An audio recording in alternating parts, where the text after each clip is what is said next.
For today's video, gagawa tayo ng guava jam. Masarap itong palaman sa tinapay at pang snacks.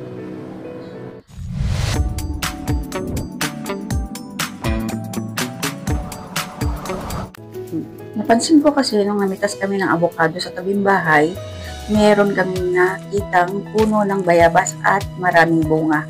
Nahuhulog na lang siya. So, ang the best thing na gawin natin doon ay gawing guava jam. Sayang naman, ibon lang ang nakikinabang. Sa panahon kasi ngayon, ang mga bata hindi na kumakain ng bayabas. So, why not make it guava jam para mas masarap? So, ayan, lahat yung napitas namin yung bayabas. Yung iba, medyo matigas pa. So, hindi ko na sinama. Pinili ko lang yung malambot para mas madaling madurog pag naluto na siya. Hugasan lang natin mabuti para naman mawala yung mga duming nakadikit dyan na galing sa puno ng bayabas. And pagkatapos niyan ay hiwain natin para mas madali siyang maluto. At pagkatapos natin yung hiwain, lagyan natin ng tubig at isalang sa apoy. Pakuluan natin hanggang sa ito ay lumambot.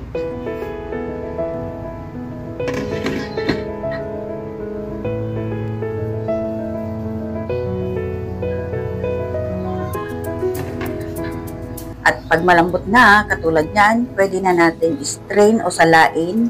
Kukunin lang natin yung katas ng bayabas. At yon ang gagawin natin guava jam.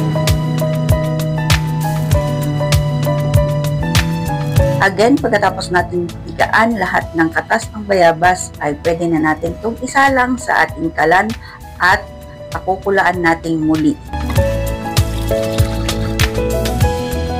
This time, lalagyan na natin siya ng asukal, brown sugar o white sugar, pwede rin. Dahil brown sugar ang available dito sa amin, so ito na lang inilagay ko.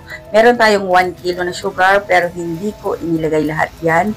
Bali, may natira pa sigurong mga 1/4, so 3/4 kilo lang ang nailagay ko sa aking ginawang guava jam.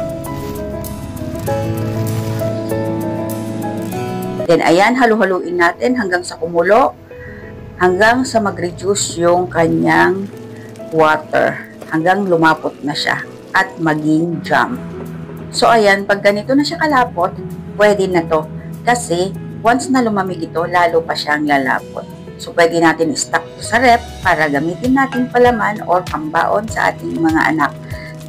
At masarap din siyang ipares dito sa ating biscuit dahil nagbe-blend yung tamis at alat ng ating crackers. Kaya, ano pa hinihintay nyo? Gumawa na rin kayo para meron kayong healthy na pabaon sa inyong mga anak. Thank you very much for watching. See you on my next one.